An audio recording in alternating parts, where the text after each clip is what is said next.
Halo guys, welcome back again to my channel bersama saya Hansen di sini dan seperti biasanya setiap harinya saya akan buatkan video seputar cryptocurrency.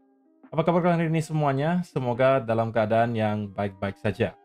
Teman-teman, selama beberapa hari terakhir saya tidak sempat untuk membuatkan video update karena saya sedang berada di luar negeri. Tetapi semalam saya sudah kembali ke rumah dan kita bakalan kembali rutin melakukan update soal Bitcoin tentunya. Beberapa hari terakhir sebenarnya tidak terlalu banyak yang terjadi in terms of price action, terutama kalau kita bicara time frame weekly ya. Tetapi kalau misalnya di time frame kecil, tentunya ada beberapa hal yang mungkin saya miss karena tidak saya update. Dan kita bakalan lakukan update-nya hari ini untuk beberapa hari terakhir, kira-kira apa yang sedang terjadi dan apa yang bisa kita expect berikutnya. Jadi pastikan kalian stay tune terus sampai akhir video. Nah, teman-teman, per hari ini kita melihat kripto global market cap itu berada di angka 3,29 triliun dolar atau naik sekitar 0,03%. Nah, kalau misalnya kita melihat top 10 coin sendiri, keadaannya juga sebenarnya mix. Sebagian ada yang hijau, ada juga yang merah. Dan yang menjadi top performer itu adalah XRP. Kenaikannya 2,11% ke 2,23 dolar. So, itu adalah outlook sementara dari beberapa top coin yang ada. Sekarang kita langsung aja masuk ke beberapa data dan berita terbaru hari ini. Nah, seperti biasa teman-teman, kita bakalan awali dengan melakukan update kompetisi trading bersama dengan Margex yang bakalan berakhir di tanggal 30 Juni nanti. Jadi teman-teman masih mempunyai waktu yang cukup panjang untuk farming volume dan per hari ini sudah ada total turnover sebesar 1,2 juta volume. Dan dengan adanya volume sebesar ini, kita juga sudah melihat price pool-nya bertambah sebesar 127 USDT. Jadi semakin tinggi volume perdagangannya, semakin tinggi juga price pool yang bakalan didapatkan. Nah, per hari ini juga yang menjadi peringkat pertama itu di user ID 704-74279 dengan turnover volume sebesar 669.000 US dollar. Dan sisanya sudah ada yang start juga untuk mulai mengejar ke top 3 seperti user ID misalnya 158-30594 yang juga sudah hit milestone 100.000. Dan perlu saya ingatkan kembali teman-teman, selain daripada prize pool yang bisa kalian menangkan di sini, kalian juga bisa memenangkan hadiah produk. Bukan diundi ya teman-teman, tapi ini pasti akan kalian dapatkan jika kalian berhasil hit ke certain volume atau volume tertentu. Kalau kalian berhasil hit ke angka 1 juta, maka ada 1,5 juta rupiah yang akan dikirimkan ke kalian. 3 juta kalian dapat iPad 10, 5 juta dapat iPhone 16, 10 juta dapat MacBook Air M4, dan juga 15 juta itu dapat Asus ROG Strix G16. So far yang mendekati 1 juta volume itu ada di user ID yang ini, yang pertama itu 669, jadi kurang lebih 300-an ribu volume lagi dia sudah eligible untuk dapatkan 1,5 juta. Jadi yang akan kita ambil itu data di tanggal 30 Juni nanti, teman-teman. Oke, jadi ketika 30 Juni kalian misalnya hit ke angka 3 juta, ya kalian dapatkan iPad misalnya, dan seterusnya. Jadi bukan ketika teman-teman hit 1 juta lalu dikasih 1,5. Kita ambil data terakhir nanti ketika selesai kompetisi. Oke, jadi waktu kalian masih cukup panjang untuk farming. Kalau misalnya kalian belum ikutan dan mau join, kalian bisa langsung aja daftar dulu ke Margex. Linknya ada di kolom description. Kalian bisa langsung deposit dan start untuk farming volume. Oke? Nah, teman-teman, karena kita sudah berada di minggu yang baru gitu ya. Kita sudah di hari Senin, kita mau cek kira-kira untuk minggu ini ada event dan data ekonomi penting apa yang perlu kita waspadai. Dan sebenarnya untuk awal minggu tidak terlalu banyak menurut saya bisa menghasilkan volatility di market. Baru nanti di hari Rabu kita akan mendapatkan data yang cukup penting, yaitu adalah core CPI dan juga data CPI, baik year on year maupun month on month, yang bakalan serentak dirilis di pukul 19.30 waktu Indonesia Barat di hari Rabu tanggal 11 Juni 2025. Kemudian malam harinya, selang 2 jam dari data CPI dan juga core CPI, kita juga bakalan mendapatkan data crude oil inventories. Tapi menurut saya lebih penting itu adalah data CPI dan juga core CPI-nya. Ya, untuk sementara waktu, unfortunately diekspektasikan mengalami kenaikan ya teman-teman, terutama untuk yang year on year. CPI-nya diekspektasikan naik dari 2,3% menjadi 2,5%, sedangkan untuk core CPI-nya diekspektasikan naik dari 2,8 menjadi 2,9%. Untuk yang on month juga sama, core CPI diekspektasikan naik 0,1%, sedangkan untuk CPI itu diekspektasikan stay di angka 0,2. Nah, hari Kamisnya kita akan kedatangan juga beberapa data yang tergolong high impact. Di antaranya adalah initial jobless claim dan juga data PPI, teman-teman. Ada juga data core PPI yang bakalan juga sekaligus dirilis di pukul 19.30 hari Kamis nanti. Kemudian untuk hari Jumat, tidak terlalu banyak yang menurut saya bisa menghasilkan volatility. Ada satu yang tergolong high impact, tapi menurut saya ini tidak kemungkinan tidak akan secara langsung berpengaruh ke market, yaitu adalah 30-year bond auction. Eh, jadi overall market kemungkinan bakalan slowing down di awal minggu, baru akan start mendapatkan volatility itu di hari Rabu sampai dengan Jumat, teman-teman. Jadi kalau teman-teman yang mempunyai posisi dari hari ini, ya mungkin nggak bisa expect terlalu banyak gitu ya. Meskipun ya kalau kita lihat beberapa hari terakhir pergerakan cryptocurrency terutama itu nggak buruk-buruk banget, terutama di Bitcoin, karena kita mendapatkan ada swing yang juga lumayan banget, beberapa ribu dolar per harinya kadang-kadang. Yang bakal kita bahas tentunya nanti dari segi price action. Dan juga yang mungkin menjadi satu momok gitu ya bagi market sekarang itu adalah nanti FOMC di bulan Juni ini yang sepertinya bakalan dilaksanakan di tanggal 18 Juni, teman-teman. Jadi minggu depan kita bakalan mendapatkan FOMC, Fed Interest Rate Decision tentunya, untuk melihat apakah pada akhirnya the Fed memutuskan untuk melakukan pemotongan suku bunga ataukah mereka masih akan tetap stay di angka yang sama. Tetapi menariknya kalau kita lihat poly market yang merupakan betting sites ya, itu memprediksikan 98% chance Fed nggak bakalan menaikkan suku bunga di tanggal 18 Juni nanti. Nah tentunya kita sangat mengharapkan gitu ya bahwa ada semacam, kalaupun tidak diturunkan kali ini, setidaknya kita mau melihat ada semacam clue dari kakek Powell untuk menyatakan bahwa oke, rate cut kemungkinan sudah cukup dekat, oke, dan itu akan kemudian menciptakan semacam sentimen positif untuk market kemungkinan. Tapi kalau misalnya nanti stay di angka yang sama, interest rate-nya, kemudian juga kakek Powell tidak memberikan clue tentang adanya pemikiran soal rate cuts, nah itu mungkin bisa menjadi semacam kekhawatiran gitu ya bagi market untuk merasa bahwa oke, berarti yang kita ekspektasikan di tahun 2025 ini yaitu adalah ada beberapa rate cuts, itu kemungkinan tidak terjadi gitu. Karena sampai Juni pun kita tidak melihat the Fed at least memberikan semacam clue bahwa mereka sudah siap untuk segera melakukan rate cuts. Ya terutama apabila kita melihat data CPI nanti itu mengalami kenaikan ya teman-teman, itu kemungkinan kembali memperkecil persentase the Fed bakal melakukan pemotongan suku bunga.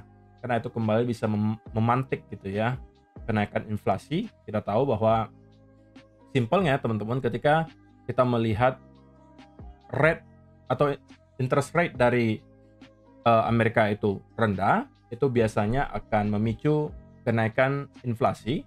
Sedangkan kalau kita melihat ada peningkatan suku bunga, itu biasanya untuk menekan angka inflasi atau menurunkan gitu ya. Jadi kalau misalnya inflasinya justru kembali tick up gitu ya, itu mungkin akan memperkecil chance the Fed bakalan melakukan pemotongan suku bunga.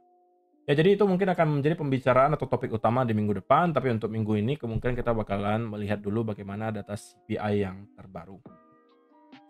Oke, so itu adalah beberapa data dan berita hari ini teman-teman yang pengen saya sampaikan ke kalian. Sekarang kita masuk ke chartnya Bitcoin dan saya pengen mulai dari weekly chart. So teman-teman, kalau kalian masih ingat apa yang kita sampaikan di mungkin hampir 1 minggu yang lalu, ketika kita membahas weekly chart juga, saya sampaikan saya pengen melihat Bitcoin untuk bisa tetap stay dan closing weekly candle di atas area 104.200 roughly. Kenapa? Karena area tersebut merupakan area yang sangat penting. Ini adalah closing weekly candle tertinggi di all time high terakhir, yang tentunya harusnya akan provide some support. Kalau kita bisa tetap stay di atas area tersebut, maka itu berarti masih clue dari Bitcoin bahwa kita itu masih tetap menjadikan area ini sebagai area support. Dan semua yang kita lihat terjadi selama beberapa minggu terakhir itu hanya sekedar breakout, retest untuk kemudian kita start kembali melakukan rally. Dan sampai dengan saat ini saya rasa belum ada perubahan yang berarti soal itu. Jadi kita juga masih melihat closing weekly candle itu bahkan sampai ke angka 105.000, which is a good sign gitu ya. Kemudian kalau kita lihat senario di mana kita akan mendapatkan semacam fake out, maka kita bisa ambil contoh dari tahun 2021 kemarin, teman-teman. Jika kita lihat, kita juga mempunyai senario yang kurang lebih mirip. Itulah kenapa banyak orang merasa bahwa Bitcoin telah menemukan cycle top karena ada kemiripan price action-nya yang sekarang dengan yang tahun 2021. Ada potensi tercipta double top menurut sebagian orang.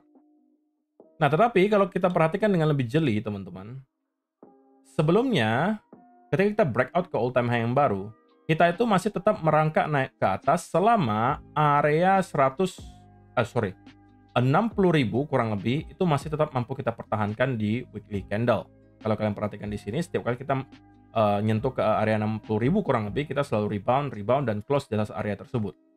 Which is a good sign. Tetapi pada akhirnya, bulls atau para buyers itu kehilangan kendali dan kita berhasil closing weekly candle lagi di bawah area 60.000. Itulah dimana kalau teman-teman perhatikan adalah permulaan dari sell-off yang masif tersebut terjadi. Nah, itulah kenapa saya sampaikan juga di video beberapa hari yang lalu, atau mungkin hampir seminggu yang lalu, kita sangat mengharapkan Bitcoin untuk tetap bisa closing weekly candle di atas area 104.000. Karena kalau sampai itu gagal dipertahankan, maka itu memperbesar chance bahwa semua yang kita lihat selama beberapa minggu terakhir itu hanya sekedar fake out untuk kita kemudian mendapatkan sell-off lanjutan. Tapi sampai saat ini sekali lagi, hal tersebut belum terjadi. Meskipun kalau minggu ini tiba-tiba kita mendapatkan ada spike lagi ke bawah, tetapi selama nanti closing weekly candle-nya itu tetap di atas area yang saya tandai di sini, itu adalah area 104.200 kurang lebih, maka bagi saya semua yang kita tonton di sini itu masih adalah sekedar retest. Oke, breakout, retest untuk kemudian kembali lanjut rally. Jadi itu untuk time frame besarnya, teman-teman. So far menurut saya tidak ada yang terlalu mengkhawatirkan. Meskipun ya kalau kita lihat koreksinya tidak kita expect sedalam ini ya awalnya, kita cuma mungkin expect nyampe ke kurang lebih 105, 104, tapi pada akhirnya kita berhasil untuk jebol sampai kurang lebih 100.000 sebelum pada akhirnya start untuk kembali mendapatkan momentum. Nah, kalau misalnya teman-teman yang merupakan penonton setia harusnya tahu bahwa saya sudah mention ini beberapa kali ya, yaitu adalah trendline yang terbentuk di sini, teman-teman. Yang saya sampaikan itu wajib dipertahankan oleh Bitcoin. Karena kalau sampai kita jebol di bawah area tersebut, maka saya melihat Bitcoin itu akan bisa hit ke kurang lebih area 100.000 sampai maksimum 98.000 dolar. Itu yang saya sampaikan di video beberapa hari yang lalu. Jadi kalau misalnya ada dari teman-teman yang sempat memanfaatkan setup tersebut, ya harusnya kalian sudah berhasil mendapatkan cuan dari short di sini. Oke? Nah, kemudian kita langsung mendapatkan ada reaksi yang sangat signifikan, teman-teman. Bahkan bisa kita kategorikan sebagai semacam V-shape recovery. Tentunya itu merupakan satu sign yang cukup positif ya. Bahwa kita masih rupanya mendapatkan ada buyers yang cukup masif di kurang lebih area 100.000. Nah, kalau kita bicara soal update terbaru untuk sekarang gitu ya. Apa yang bisa kita expect berikutnya terjadi ke Bitcoin? Maka kalau kita zoom out ke time frame yang lebih besar ke 4 hour, kita bisa melihat dengan sangat jelas bahwa Bitcoin itu juga sudah berhasil kembali reclaim di atas area trendline di sini, yang sekarang juga sedang dicoba untuk pertahankan oleh Bitcoin. Oke, ini kalau misalnya kita lihat area yang juga kemungkinan bakalan provide some support itu nanti ada di sekitaran 105.000 roughly. Sekaligus itu merupakan area trendline juga yang terbentuk di sini. Oke, ini 105 ribuan kurang lebih. Ini sangat kita harapkan bisa dipertahankan tentunya, karena kalau misalnya kita berhasil untuk close di bawah area tersebut, itu membawa potensi bagi kita untuk kembali mendapatkan semacam sell off yang signifikan. Nah, tapi teman-teman, bagi saya setelah kemarin sebenarnya ini adalah setup untuk short yang harusnya juga udah provide some profits untuk kalian. Kita kembali ke area yang menurut saya merupakan gray area. Ini adalah no trading zone, teman-teman. Oke, belum ada setup yang menurut saya terlalu rapi juga yang bisa saya manfaatkan, baik dari sisi long maupun short. Oke, dan pattern yang sedang dicoba dibentuk oleh Bitcoin sekarang menurut saya juga belum terlalu jelas. Kalau kita paksakan untuk menggambarkan sebuah pattern, maka yang terbentuk di sini adalah sebuah channel kalau teman-teman perhatikan di sini. Yang kalau misalnya teman-teman merupakan scalper, ya bisa aja ini teman-teman manfaatkan gitu ya. Karena kalau kita lihat sebenarnya titik sentuhnya juga ya cukup banyak gitu ya, cukup banyak titik sentuhnya. Di atas ada kurang lebih 3 titik sentuh, sedangkan di bawah juga ada ya kurang lebih 1, 2, 3, 4 titik sentuh gitu ya. Yang menjadikan area ini harusnya cukup valid. Ini bebas deh teman-teman mau gambarkan seperti ini juga boleh gitu ya.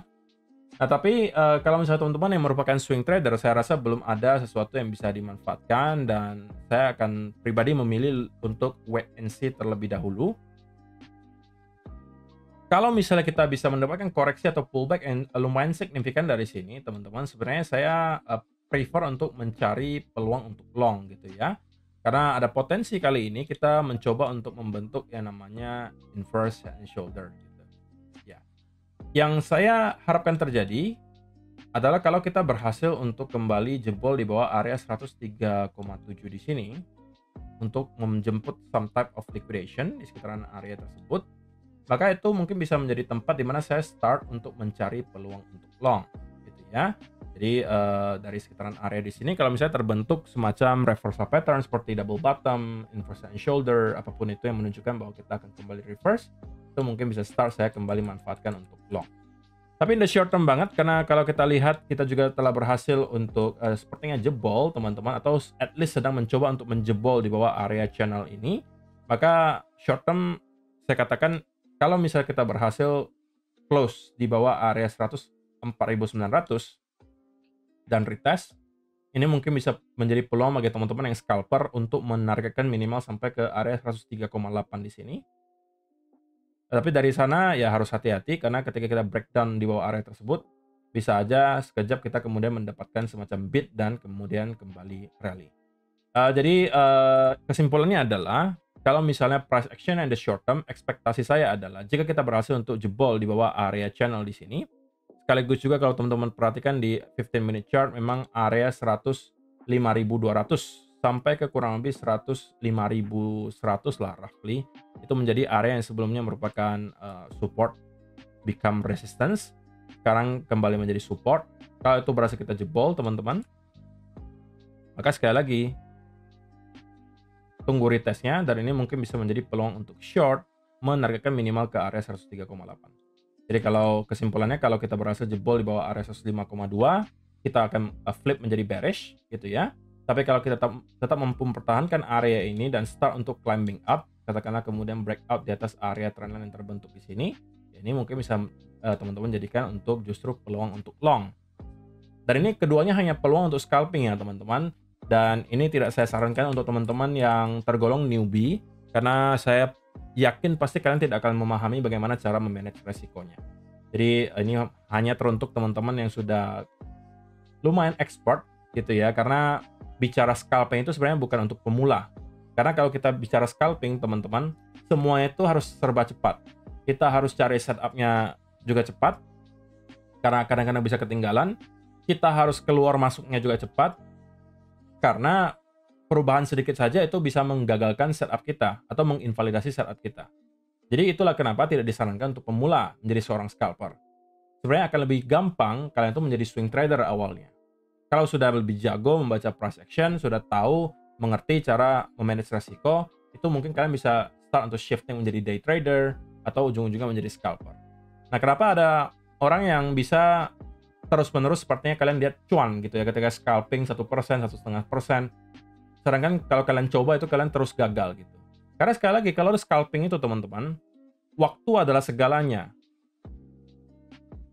Ketika dia entry dan kalian mungkin dikasih infonya 1 atau 2 menit kemudian, entry kalian itu bisa berbeda jauh. Dan itu sudah bisa mempengaruhi risk to ratio kalian. Jadi itu harus kalian pahami gitu. Kalau kalian scalping, kalian harus cepat. Dan kalau kalian manfaatkan info dari orang, dan infonya mereka sudah berikan mungkin beberapa menit setelah dia entry, atau bahkan 15-30 menit setelah dia entry, biasanya udah telat gitu. Kecuali memang angkanya masih sama ya dengan entry dia, ya itu masih oke gitu. Tapi kalau misalnya sudah terpaut kurang lebih mungkin setengah RR gitu ya, ya kalian sudah nggak bisa masuk gitu. Jadi pastikan kalau kalian tidak memahami hal tersebut, hindari kedua setup yang baru saja saya jelaskan. Scalping short dan scalping long yang baru saja saya mention, itu hanya untuk teman-teman yang mengerti bagaimana cara scalping. Itu aja. Kalau misalnya kalian mau swing trade, ya saya lebih prefer untuk menunggu dia kembali sell off ke kurang lebih area 103,7 sampai 5. Ini mungkin bisa menjadi areanya, di mana saya start untuk kembali chip in dan mencari peluang untuk swing long. Untuk teman-teman yang berada di Telegram Group harusnya sudah tahu bahwa kita juga udah melakukan akumulasi memang dari kurang lebih area 105.800 sampai 104.800. So, posisi tersebut masih saya buka sampai dengan sekarang, itu juga spot gitu ya, bukan di futures.